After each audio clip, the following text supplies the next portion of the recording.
അല്ല എന്റെ സ്വപ്നത്തിലില്ലായിരുന്നു പണ്ട് കാലത്തെ. അപ്പോൾ ആദ്യമായിട്ട് ടൂ വീലർ എടുത്ത് എന്നും ടൂ വീലറിൽ തന്നെ എവിടെ പോയാലും ടൂ വീലർ. ഇനി കണ്ണൂര് പരിപാടി ഉണ്ടെന്ന് പറഞ്ഞാൽ ഞാൻ തിരുവനന്തപുരത്ത് നിന്ന് ഇറങ്ങും ടൂ വീലർ കൊണ്ട്. അങ്ങനത്തെ ഒരാളായിരുന്നു. എല്ലായിടത്തും ടൂ വീലറിലേ പോകത്തുള്ളൂ. കാരണം എന്താ വെച്ചാൽ ബസ്സിലൊക്കെ പോകുമ്പോഴത്തേക്ക് നമ്മളെ ഭയങ്കരമായിട്ട് ബോഡി ഷേമിങ് പണ്ട് ട്രാൻസ് കമ്മ്യൂണിറ്റിയിൽ അറിയാലോ അങ്ങനെയുള്ള ഒരു പ്രശ്നങ്ങൾ. എന്നെ ബസ്സിൽ നിന്നൊക്കെ ഇറക്കി വിട്ടിട്ടുണ്ട്. സീറ്റിൽ ഇരുന്നെന്ന് പറഞ്ഞു, സ്ത്രീകളെ സീറ്റിൽ ഇരുന്നെന്ന് പറഞ്ഞു, സ്ത്രീകൾ എന്നെ പ്രശ്നം ഉണ്ടാക്കിയിട്ട് നീ പിറകെ പോടാന്നൊക്കെ പറഞ്ഞിട്ട് അങ്ങനെ പ്രശ്നങ്ങൾ ഉണ്ടാക്കിയിട്ടുണ്ട്. അപ്പൊ അതൊക്കെ എനിക്ക് ഭയങ്കര വിഷമായിരുന്ന സമയത്താണ് ഞാൻ ടൂ വീലർ ആദ്യമായിട്ട് എടുക്കുന്നത്. എനിക്ക് എൻ്റെ ഒരു വലിയ ആശ്വാസമായിരുന്നു ടൂ വീലർ. എന്ന് വെച്ചാൽ ആരുടെ മുഖം കാണേണ്ട ആവശ്യമില്ല. ബസ് സ്റ്റോപ്പിൽ നിൽക്കണ്ട, പോകുന്ന ആൾക്കാരുടെ മുഖം കാണണ്ട, ബസ്സിൽ കയറിയിട്ട് ആരുടെ അവിടെ വഴക്കുണ്ടാക്കണ്ട, അല്ലെങ്കിൽ എന്നും വഴക്ക എവിടെ പോയാലും. ഈ പണ്ട് ഞാൻ മിമിക്രിയിൽ കളിക്കുന്ന സമയത്ത് പ്രോഗ്രാമിന്റെ വണ്ടി നമ്മൾ നിൽക്കുന്നിടത്ത് നിർത്തില്ല. അവർക്ക് എന്തോ നാണക്കേടാണ് ഞങ്ങളെ എന്നെയൊക്കെ വണ്ടി കയറ്റാൻ. അപ്പൊ മിമിക്രിയുടെ വണ്ടി കുറേ അങ്ങോട്ടും, അപ്പൊ ഞാൻ പിറകെ ഓടണം. അപ്പോൾ പിറ്റേ ദിവസം ഞാൻ വിചാരിക്കാം ഇവര് അവിടെയല്ലേ നിർത്തുന്നത്, അവിടെ ചെന്ന് നിൽക്കാന്ന് പറഞ്ഞാൽ അവര് വേറെ എവിടെയില്ലെന്ന്. അവരിങ്ങനെ കളിപ്പിക്കും. ആൾക്കാരുടെ ഇടയിൽ നിന്ന് നമ്മളെ വണ്ടിയിലേക്ക് കയറ്റാൻ ഭയങ്കര മടി. എന്നിട്ട് പ്രോഗ്രാം സ്ഥലത്ത് എന്നിട്ട് പറയും വണ്ടിക്കകത്തുനിന്ന് ഇറങ്ങരുത്, സ്റ്റേജൊക്കെ കെട്ടിയിട്ട് പയ്യെ പിറകെ കൂടെ പോകും. ഇങ്ങനെയൊക്കെ പറഞ്ഞ് കളിയാക്കാറുണ്ടായിരുന്നു. അവർക്ക് എന്തോ ട്രാൻസ് കമ്മ്യൂണിറ്റിയോട് ഒരു അവജ്ഞത പണ്ടേ ഉണ്ടായിരുന്നു, ഇപ്പോഴല്ല കേട്ടോ, തുടക്ക സമയത്ത്. അപ്പോ എനിക്ക് കാറിനോടൊന്നും ക്രഷില്ല. അപ്പൊ വാഹനം ടൂ വീലർ ആയിരുന്നു. അത് കഴിഞ്ഞ് ഞാൻ കല്യാണം കഴിച്ച് കഴിഞ്ഞപ്പോഴത്തേക്ക് ഇക്കക്ക് ഇതൊന്നും ഓട്ടിക്കാൻ അറിയത്തില്ലായിരുന്നു. സൈക്കിള് പോലും ഓട്ടിക്കില്ലായിരുന്നു. എനിക്ക് എന്തോ വിഷമം. അപ്പൊ ആൾക്ക് വേറൊരു ട്രാജഡി, എന്റെ പിറകിൽ ഇരുന്ന് എപ്പോഴും പോകുന്നു. അപ്പൊ ഇക്ക പറയും ആൾക്കാരുള്ളടത്ത് കൊണ്ട് നിർത്തരുത്. ഞാൻ കറക്റ്റ് അവിടെ അങ്ങ് നിർത്തും. അപ്പൊ ഇക്ക ബാക്കിൽ ഇറങ്ങും. അപ്പൊ ഇക്കക്ക് ഭയങ്കര ചമ്മലായിരുന്നു. അതിനുശേഷം ഞങ്ങൾ എറണാകുളത്ത് വന്നതിന് ശേഷമാണ് ഇക്ക സൈക്കിള് ചവിട്ടി പഠിച്ചത്. അത് കഴിഞ്ഞ് ടൂ വീലർ, പിന്നെ ഞാനും കൂടെ ഹെൽപ്പ് ചെയ്തു. ടൂ വീലർ പഠിച്ചു. ടൂ വീലർ പഠിച്ചു കഴിഞ്ഞിട്ട് വണ്ടി പഠിക്കാൻ പോകുന്നെന്ന് പറഞ്ഞു.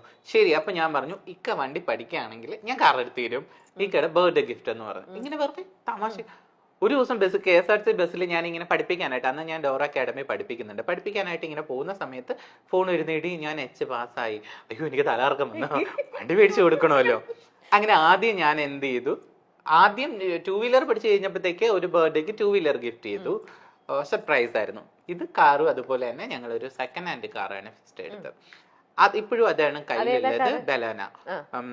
അപ്പൊ അതെടുത്തു. അപ്പൊ ഇപ്പോ കാറില്ലാതെ ഒരിടത്തും പോകാൻ വയ്യ, എവിടെ പോയാലും കാറ്. ഞാൻ ഇങ്ങനെ നീ ആ ടൂ വീലറിന്ന് മൈൻഡ് ചെയ്യണമെന്ന്, ഓഫ് കാറില് പോവാ, മഴയല്ലേ, ഞാൻ ഇങ്ങനെയൊക്കെ അങ്ങ് പറയും.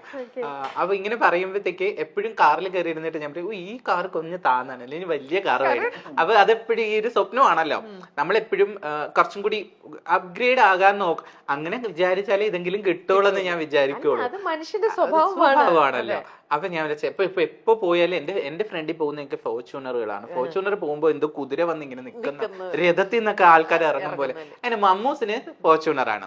മമ്മൂസിന്റെ ഫോർച്യൂണറിൽ എപ്പോഴും ഞാൻ യാത്ര ചെയ്യാറുണ്ട്, കൂടെ പോകാറൊക്കെ ഉണ്ട്. അപ്പൊ അതിൽ നിന്ന് ഇറങ്ങണമെങ്കിൽ ചാടിയാണ് ഞാൻ ഇറങ്ങുന്നത്. ഇച്ചിരി പൊക്കമുള്ള വണ്ടിയല്ലേ. അപ്പൊ എനിക്ക് ഈ പൊക്കമുള്ള വണ്ടി ഭയങ്കര ഇഷ്ടമാണ്. അപ്പൊ എനിക്കൊരു രഥത്തിൽ ഇരിക്കുന്ന ഫീലാണ്. എനിക്കൊരു കുതിര. മൈൽ സ്റ്റോൺ ഇവന്റ്സിന്റെ ഗിഫ്റ്റ് കൂടെ അങ്ങ് കിട്ടിക്കഴിഞ്ഞാൽ ഉടനെ തന്നെ നിങ്ങൾക്ക് ഫോർച്യൂണർ വാങ്ങാൻ പറ്റും. അവര് ഫോർച്യൂണർ ആണോ തരുന്നത്? അല്ല, മേടിക്കും. ഫോർച്യൂണർ ഞാൻ മേടിക്കും. അപ്പൊ ഇപ്പൊ ഉള്ള താമസിക്കുന്ന വീട്ടില് അത് കയറ്റാനുള്ള സ്ഥലമില്ല. അപ്പൊ ഇക്ക പറഞ്ഞ് വീട് ഇടിക്കാം അങ്ങനെ പറയാം, ഫോർച്യൂണർ പറയും. അപ്പൊ എപ്പോ കണ്ടാലും ഫോർച്യൂണർ കാണുമ്പോ എനിക്ക് എന്തോ ആവേശമാണ്. ഞാൻ ഫോർച്യൂണർ മേടിക്കട്ടെ. അപ്പൊ ഇക്ക പറഞ്ഞ എത്രയാണെന്ന് അറിയുമോ? ഞാൻ ഒക്കെ മേടിക്കാം.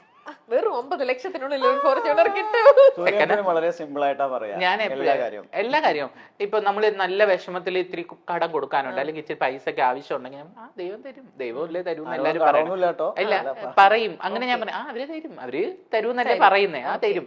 ഇങ്ങനെ ഒരു പോസിറ്റീവ് ചെയ്ത് ഇപ്പൊ ഫോർച്യൂണർ എന്റെ അടുത്ത് പറയുന്ന ഇപ്പൊ 1 കോടിയുടെ വണ്ടി കണ്ടിട്ട് എന്റെ അടുത്ത് പറയാം അത് 1 കോടി രൂപ അടി എന്ന് പറഞ്ഞാൽ 1 കോടിയല്ലല്ലോ. അങ്ങനെ അല്ല, ലൈഫിൽ നമ്മൾ വളരെ പോസിറ്റീവായിട്ട് നമുക്ക് എല്ലാം നേടാൻ പറ്റും. പക്ഷെ ആൾക്ക് ഭയങ്കര ടെൻഷൻ. ഇപ്പൊ നിങ്ങൾ നേടിയത് എന്താണെന്നൊന്നും അറിയണ്ടേ, എന്ത് സമ്മാനം കിട്ടുന്നൊന്നും അറിയണ്ടേ. ഈ കഥകൾ മാത്രം എന്തോ ഇവന്റ് നടത്തി അങ്ങനെ പറയൂല. അല്ല, എന്താണെന്നറിയോ, മൈൽ സ്റ്റോൺ ഇവന്റ്സിന്റെ വക മൈൽ സ്റ്റോൺ ഇവന്റ്സ് ചെയ്യാൻ പോകുന്ന ഫസ്റ്റ് ഇവന്റിലെ മണവാട്ടിനെ അണിയിച്ചൊരുക്കുന്നത് അവിടെ നിന്ന് അങ്ങോട്ട് back to back milestone events, ഒരുപാട് ബാക്ക് ടു ബാക്ക് ഇവന്റ്സ് ചെയ്യുന്നു. എല്ലാ ഇവന്റിലും എല്ലാരും പറയുന്നു സൂര്യ തന്നെ ഞങ്ങളുടെ മണവാട്ടിനെ ഒരുക്കണം. അങ്ങനെ സൂര്യ പൈസ ഇങ്ങനെ ഒരുപാട് ഉണ്ടാക്കണോ, എന്നിട്ട് പോയി ഫോർച്യൂണർ വാങ്ങുന്നു. ഫോർച്യൂണർ മേടിച്ചില്ലെങ്കിലും ബാർക്ക് കിട്ടിയാൽ മതി.